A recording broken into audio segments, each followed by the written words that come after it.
growth is sometimes very quiet, and it happens in these very little moments. And I think that's what's so special and amazing about, every unique individual grieving person. It's just these small, quiet moments of, I'm okay.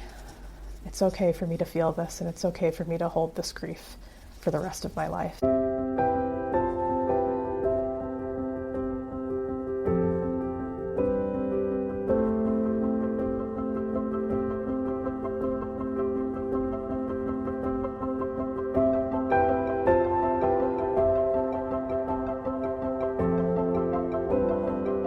Hi there, grief growers, and thank you so much for joining me today. If you've been growing alongside me in my work for a while, welcome back. If you are new to me and my work, hello. My name is Shelby Forsythia. I am a grief coach, 3-time author, and the founder of Life After Loss Academy, where I have helped dozens of grieving people stop feeling lost, stuck, broken, and alone, and start building lives that they genuinely love, from the lives that loss forced them to live. This, of course, not only includes death-related losses, but also losses like divorce and breakup, major diagnosis, and every other loss that radically changes your life. Here on the show, we believe that grief is not something to get over. It is something that we grow with and alongside, and that when we stop treating grief like a problem to be solved and start treating it like an invitation to live more deeply, we create meaningful lives that are rich with all the memories we carry, the struggles we faced, and the preciousness of what it is to be alive right here and right now. Today on the show, I am so thrilled to be joined by Alex Mammadyarov, who has written a book. The title is so close to the title of the show. It is called Growing Through Grief. And we have a wonderful conversation about what it is to reframe purpose, how to get back into the world when you really don't want to, and the actual how of growing through grief. Here is Alex's formal bio. Alex Mammadyarov, LMHC, is a New York-based psychotherapist and writer forging new standards for the ways we grapple with grief. She works individually with people who are processing all types of grief, including the loss of loved ones to both death and estrangement, as well as those going through transitions, encountering challenges in relationships, experiencing anxiety, working through trauma, codependency, or seeking to develop a stronger relationship with themselves. Alex holds a dual master's degree in counseling, psychology, and mental health counseling from Teachers College, Columbia University. Additionally, Alex has obtained training as a death doula from Alua Arthur's Going with Grace end-of-life training program and offers group therapy on a regular basis for those looking to process grief from the loss of a parent. Here's our conversation together about growing through grief. Alex, I'm so excited to have you on Grief Grower because the title of your book is almost the name of the show. Growing Through Grief. I'm so excited to introduce people to your work and everything that you write and believe about exactly how to grow through grief. So tell us the loss story that brought you to grief work, and then tell us how it became a book. Sure. Well, thank you so much for having me. I'm so excited to chat with you. Growing through grief is something that I think I've been doing almost my whole life.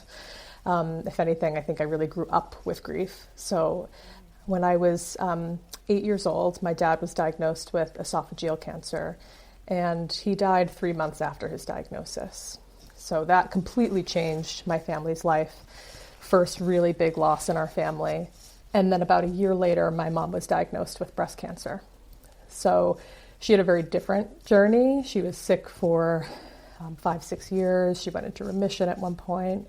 And then it was just me and my older sister, Brittany.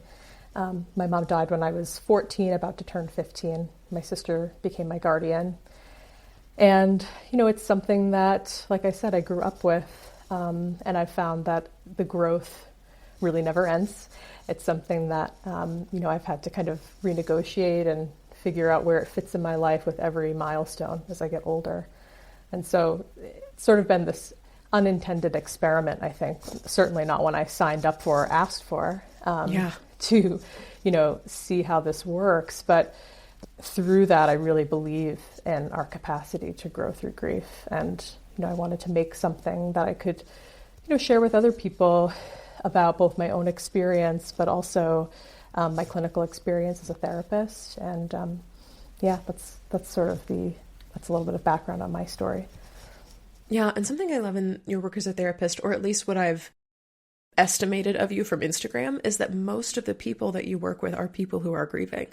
some sort of major loss. On the show, we talk about the 3Ds, death, divorce, and diagnosis of like some of our life's biggest grief events, but everything else that invokes some sort of sense of loss. I was one person and now I have to be this person because loss took something away from me, whether or not someone actually died.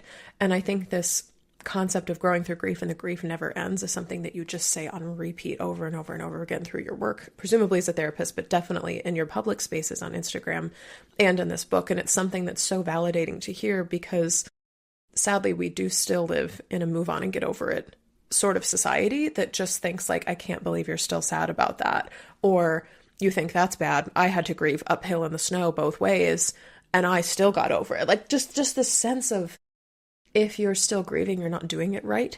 And so the more resources we can cram into the world of if you're still grieving, that's actually, you're doing it right, is the most validating thing that can exist. I'm going to pull the first chapter out of your book that I highlighted, which is actually, if you can believe it or not, from page 4. Because I was like, oh, we need to talk about this on the show. And this points to one of the biggest questions I think a lot of grievers have after a loss, almost immediately after, because you don't just deal with the immediate paperwork and the logistics and the memorial and things like that. You also are just immediately flooded with existential purpose of what does this mean? What is it for? What is the purpose of all of this? And you write, creating purpose after loss answers the question, what am I going to do now? The loss doesn't serve a purpose. We do. And that's one of my favorite lines that you ever wrote. When my mother was dying, my sister asked her, how am I going to do this? How am I going to live without you? She was only 25 years old and preparing to be my legal guardian. My mother told her that I would give her purpose. My mother wasn't telling my sister that becoming my guardian was the reason she was dying, that it was some grand lesson concocted by her illness. Caring for me was simply what my sister was going to do with this loss. And I just love this perspective shift of like, the loss does not serve a purpose. It's not everything happens for a reason. We are the ones that serve the purpose. And the purpose is often TBD, yet to be determined. We do not know what that's going to be. So can you say more on purpose as a theme, finding your own purpose in loss, but also helping people who are grieving figure out what the hell purpose is after some sort of devastating loss? Thank you for pulling that and for really getting me in that moment. I think these are like really sticky words to bring up, meaning, purpose. I think they can invoke a lot of emotion. And my intention was really to, first of all, validate that you're probably going to experience a sense of lost purpose. And I'd like to reframe it that it's probably not that your purpose is lost, but that it's changing. And it's really hard to see how it's changing when you're in it. Grief can be so transformative, but there's like a real fog after. And so, I think meaning and purpose kind of work together. I'm really, something I notice is that people tend to want to answer the question of why. Why did this happen? It's a place we can get really stuck. And we may never really feel that we have an answer to it. Like, there's no reason it happened. Just like you said, everything happens for a reason. I don't believe that.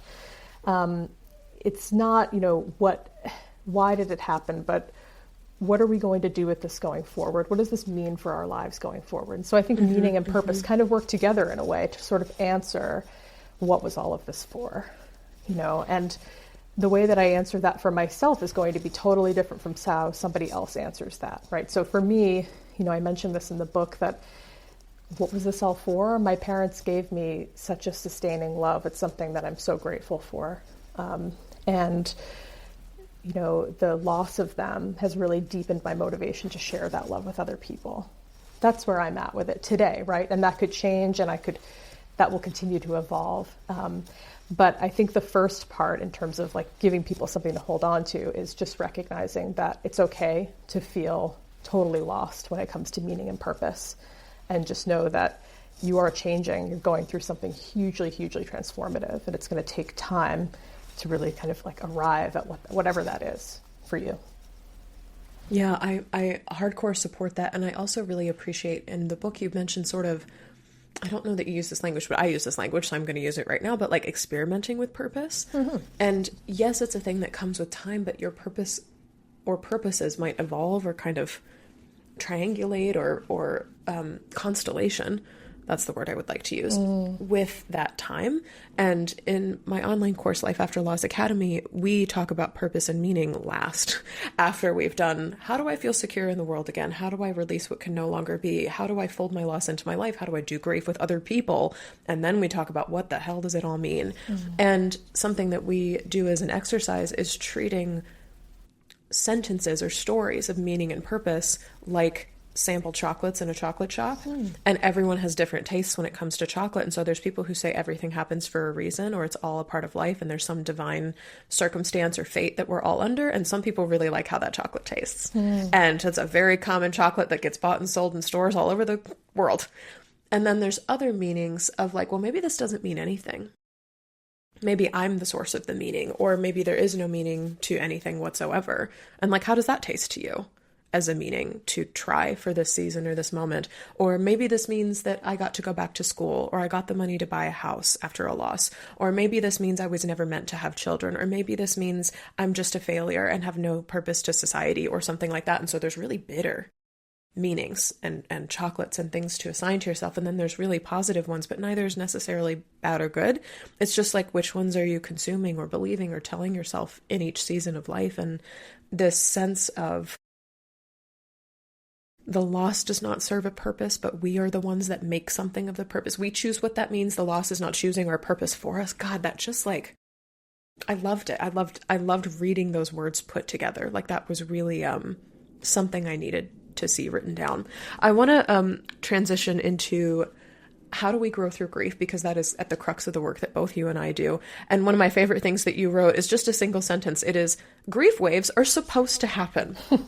So can you talk about the shame of, I'm still being activated by grief 6 months, a year, 6 years, 20 years into the future, and that means something bad or wrong about me. And then turn it on its head for us. Why is that a good thing? Yeah, grief waves are supposed to happen. And I think that they happen forever. I think that we might find over time, and, you know, it's not just time that does the work, it's us also, but, you know, they may come like further and further apart. They may be sometimes a little bit less intense. Sometimes we still have hugely intense waves. I think what changes is that, you know, the more that we're open to meeting them and being in them, we really build confidence in our ability to weather them. I think it's so scary in the beginning when you start to have grief waves, this feeling of like, is this going to end? Like, am I ever going to go back to feeling normal? Am I going to be in this wave, the storm forever? And it's part of why I think people avoid going to therapy, doing coaching, like anything where they have to open it all up, because there's this fear that if I take the lid off, I'm never going to be able to put it back on. I'm never going to be able to just live my daily life. But it's not true. And the only way we can kind of refute that idea is by allowing them to wash over us. But it's supposed to happen because the grief never really ends, right? Because the loss never ends. The loss is always in existence. So as long as that's true, right, and it's always true, there's always going to be some grief. But it's actually a testament to, you know, how much you're actually probably back in your life in some ways. I think that's a different way of looking at it too. Kind of flipping it on its head is, oh, I actually haven't felt like this in a little while. What have I been doing? Where have I been? Well, I've been living. I've been living. I have never thought of it that way, of like, experiencing waves of grief are a sign that you've been doing other stuff in the meantime. Some of it mundane, like answering emails for work or something like that, going to the grocery store, things like that. But some of it could also be like taking trips or celebrating yours or others' milestones or working on a book or something like that. And then a grief wave hits. It's like, oh, there was something that was different from the grief for a while. Oh my goodness, I've never had anybody phrase that like that. I really like that also. I love just sort of picturing you, Alex, as like a great reframer of what grief is and what it's supposed to mean to us. Because that, even 12 years out, my mom died December 26th, 2013. So I'm on the 12-year anniversary this year. That would have been so stinking helpful to hear.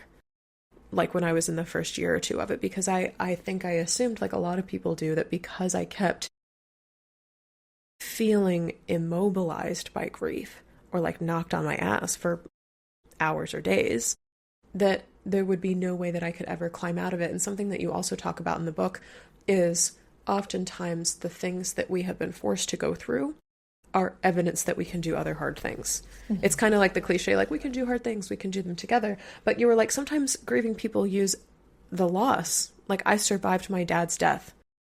I can absolutely present this thing at work. Yes. Or I remember, I think I've told this on Grief Grower before. If I haven't, Grief Growers, here's a new one for you.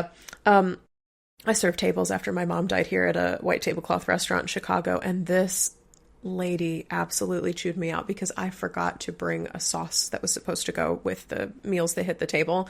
In my brain, that's a petty thing to get upset about before my mother's death. But after my mother's death, I had this sort of invincibility feeling of like, my mom died. You can't hurt me. Like, there's no way for me to feel worse than I already do. Like, this is a challenge I can totally overcome because I literally watched my mother die. Like, you can't hurt me anymore. And so there's this kind of cool invincibility that comes along with grief sometimes. That's like, I survived that, so I can survive this, but I survived that grief wave. I can survive this next one whenever it happens to come. It might be tomorrow, it might be 3 months from now. I have no idea. And that's a really cool framing of that. Yeah, I think that's really true. And it's, I mentioned this in the book. I draw from some research on post-traumatic growth. And one of the sort of like pillars of that is this change in self-perception of being vulnerable yet stronger. Like, I can be so unfathomably hurt by life, and I can weather the storms. How interesting is that? You can hold this softness and this edge.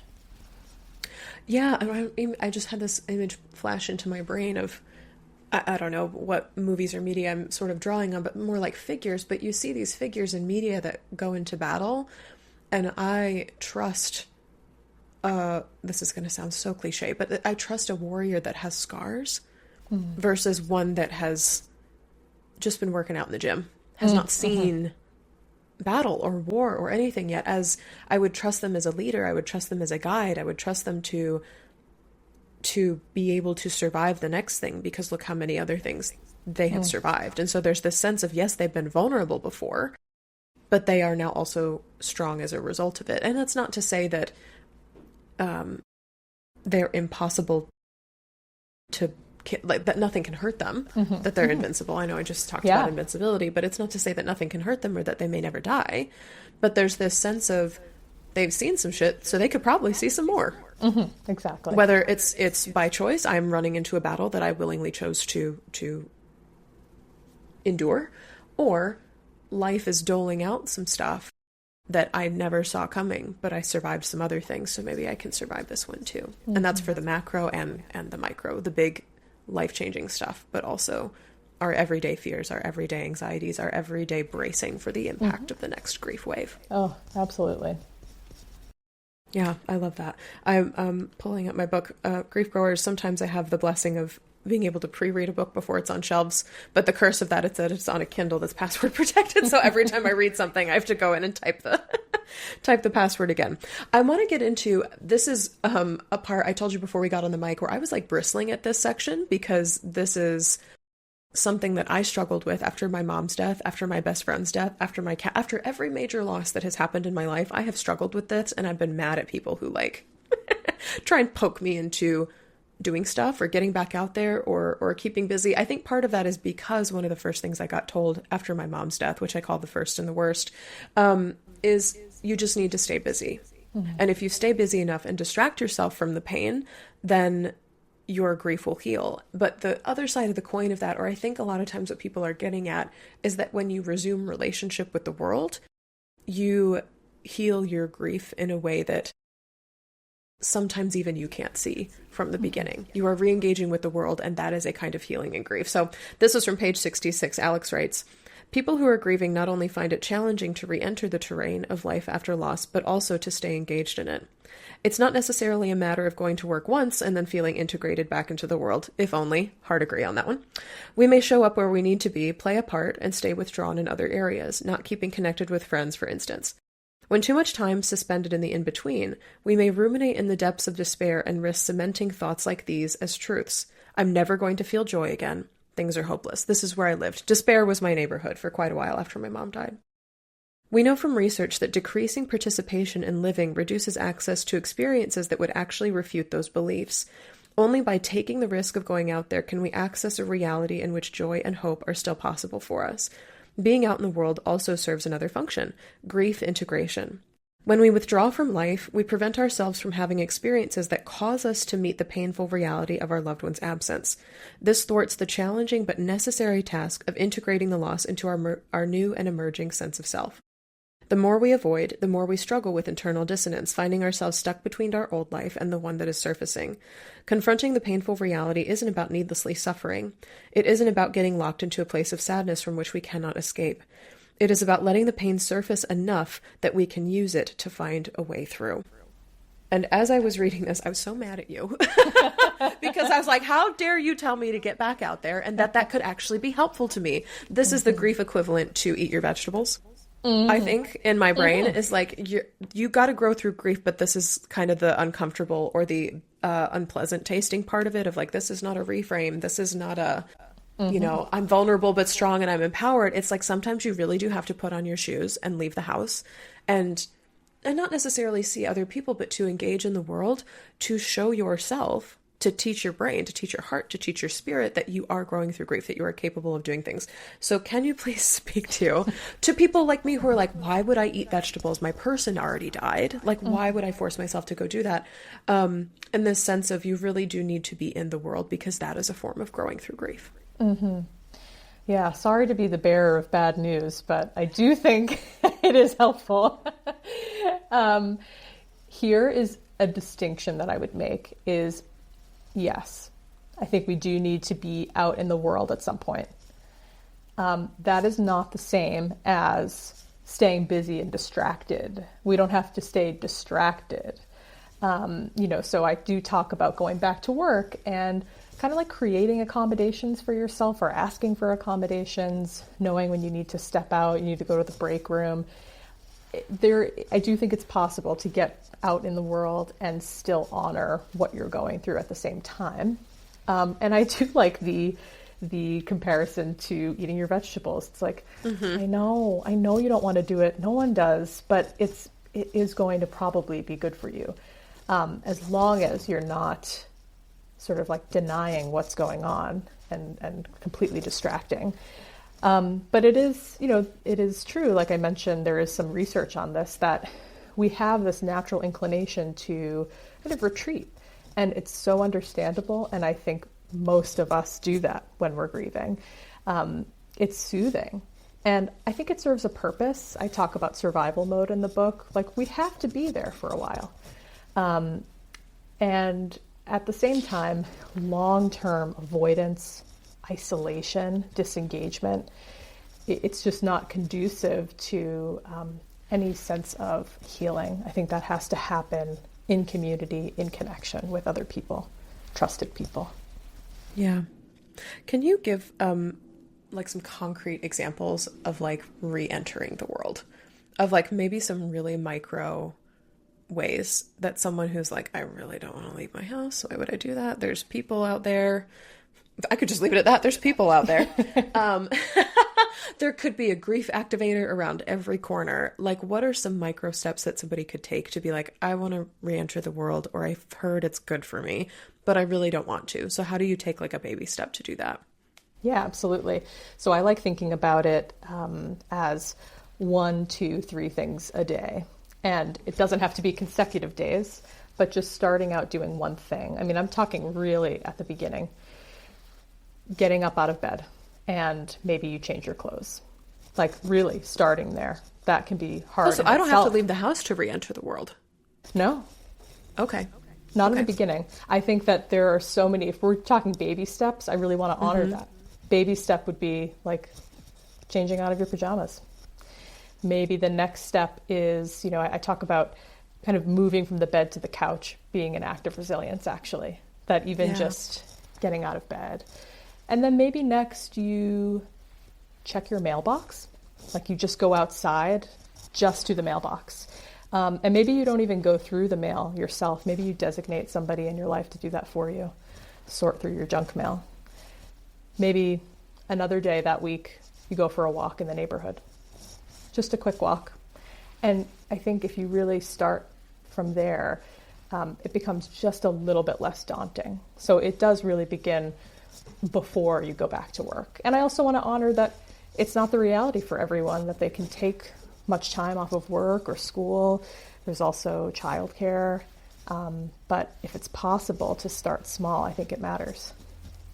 That's beautiful. And that also rewired my brain, because as an extremist and an extrovert, I'm like, I have to go out. I have to be at the grocery store. We got to go to the mall. We got to go to the park. Like, we need to be in a big place where there are a great many people and a great many objects. And that is considered getting out into the world or re-entering the world. And I think your framing of re-entering the world is simply being a part of what's already happening, but with some consciousness or with some awareness that that is what's going on. It's a shift from autopilot to, I have made the decision to change out of these clothes or go to the mailbox or wave to a neighbor across the street. Even if I'm not going to talk to them, I'm just going to wave. And that's a really beautiful thing. And also in Life After Loss Academy, we talk about, if you want to make grief anniversaries or grief traditions or choices in grief more challenging to yourself, you ask yourself, how do I involve more time, more money, more energy, more people as an expenditure? But if you want to go less, you do less time, less energy, less money, less people. Mm-hmm. And those are still valid ways to show up in grief. It's just like, how do I take the image of, I need to be at a mall and mm-hmm. scale it way down to be like, I can still re-enter life after loss by sitting on my couch instead of the bed, opening a laptop and maybe shopping online for a while, or asking or texting a friend saying, remind me again where you got those shoes. And that's a reminder of, there are other people in your life. You can meaningfully engage with them. You can do things as a result of that while grieving, which is a big deal. Oh, I'm glad I asked you for that, because yeah, my brain was like, how do I do all the things all at once? And also call that re-entering. And I think a lot of grieving people do that, because the baseline is not nothing. The baseline is what your old life was. Mm-hmm. Your baseline was going back to the office. Your baseline was getting groceries every Tuesday. Your baseline was being on car pickup duty or field trip chaperone duty or whatever the case may be. Your baseline was often what felt like a bigger life. Mm-hmm. And so to say you need to be a part of the world again, you need to get back out there, you need to do things, a lot of grievers like translate that to, I need to be who I used to be. I need to do what I used to do. Not, I need to move from the bed to the couch or change out of pajamas or go to the mailbox. That seems dumb and small. Like, it's very normal to me when people like me sort of inflate getting back into the world again and conflate it with being who I used to be and doing exactly what I used to do, and somehow having no problem with that. When what loss has handed us is, you're going to have a lot of problems with that. And the invitation to scale down and make simple is a really beautiful one, I think, that is offered by you here today, but also in your book. I want to get to, I have no idea why I wrote this down. I wrote page 71, bam, please read it at the end of the episode. I don't know what that means, but it's apparently my favorite thing that you wrote in your book. And I just loved it. So I'm going to find it right now. You write, it's very simple. And I think grief growers, this is a thing you can take beyond this episode with you, if you take nothing else. Although I do hope you will go and get Alex's book and then come back and listen to this episode again, where we were talking about things that are happening in this book. She writes, we live, we grieve, we rest, repeat. This is how we grow through grief. And this is the ultimate conversation I wanted to have with you, because so many people ask or say, I have heard I need to grow through grief. I've heard I grow through it and not over it. I grow alongside it or with it and not over it. I don't know what that means, though. How?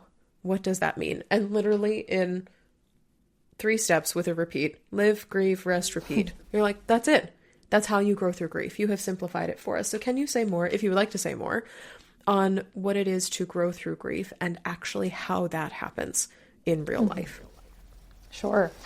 Yeah, I do think that, like I was saying earlier, with this sort of like unintentional experiment that has been having a life with grief from almost the very beginning, is that I do believe in everyone's capacity to grow through it. And I think some of that is passive. I don't think it's always so much work. I do think it is a matter of, like you said, and like you quoted, living, grieving, resting, repeating. But there are some more tangible things people can do, and that's what I try to offer in the book. So a lot of it is self-reflection on what has been changed, or how you have changed through the loss. I think that's the difference between getting over a loss, moving on from a loss. That's just erasure, right? We're just like erasing all the changes. We're erasing the enormity of the loss. Growing is looking at, how much has changed for you, honestly. And it's really scary to do, but I think, again, it's something we can kind of like scale down, take in pieces. So I offer an exercise in the book that, people can do. They can print this out, or they could sort of draw it on their own. It's an outline of two bodies, me before loss and me after loss. And you can, write or draw in and around the outlines of the bodies, emotions, traits, behaviors, values, interests, and notice what looks different. Notice also what looks the same, like what parts of self have carried over and remained stable. That can be really anchoring and grounding to notice, but also what seems to have disappeared or what has shown up as totally new, and then deciding what you want to do with those things. And so it might be, recognizing some of these changes, noticing what you want to reclaim, what you feel like you can or maybe need to release, what you sort of want to rebuild, and then choosing aligned actions. And this is, again, really long-term work. This is not in the moment where all you can really do is go to the mailbox. This is, embracing newfound values and interests. Maybe it's spending more time in your community than you used to. Maybe you want to get out and see the world and travel. Maybe you want to do volunteer work. You want to get involved in the helping profession. You want to make the art you've always wanted to make. Really like leaning into what has changed for you. And it's, it's slow work, it's long term. I don't mean to create more work for people, but it's really just about leaning into a life that feels aligned for the reality of who we are now, where we are today. And, letting life still have meaning for us and being something that we can enjoy even alongside the grief. I love that, because it's sort of, it's answering the question of how do I still have agency over the person that loss forced me to become? There's a lot of, as you put it at the very beginning of this conversation, there is a lot of this that I did not sign up for. There's a lot of this that I never wanted to be. There are identities that I hold that I never wanted to be true. And the question that you ask, the many, many questions, the journaling exercises, and in different sections of your book that you ask are, how do I still hold agency, or how do I still have choice, or where do I still have power and decision-making ability with something that I, for a lot of us, never wanted to be real or true or part of our story. And I genuinely believe, and we talk about this so much on this show, that this is how we grow through grief. We do not insist that everything be up and to the right progress.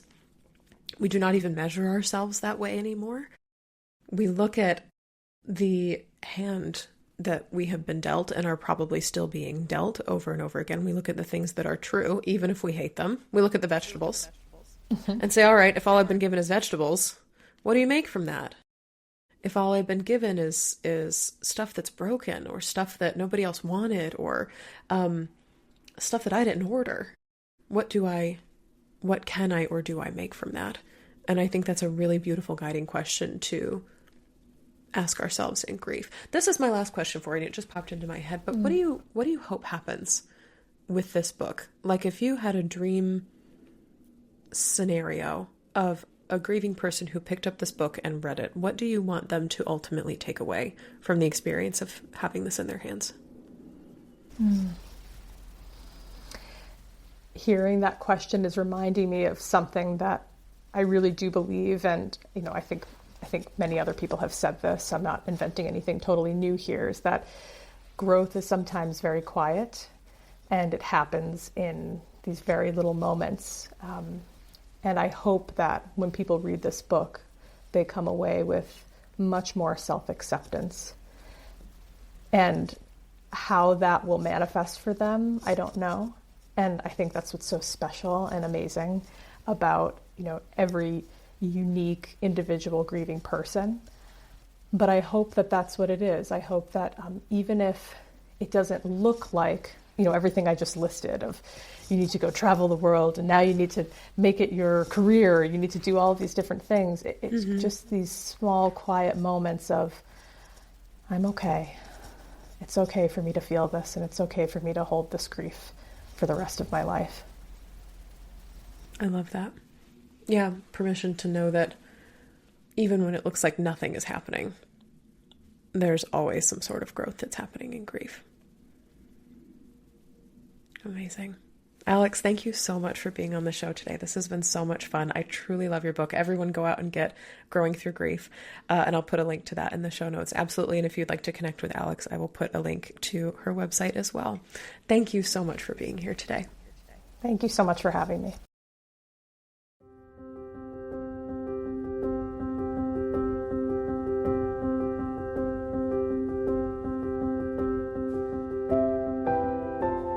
That's all for this episode of Grief Grower. Thank you so very much for joining me and Alex today.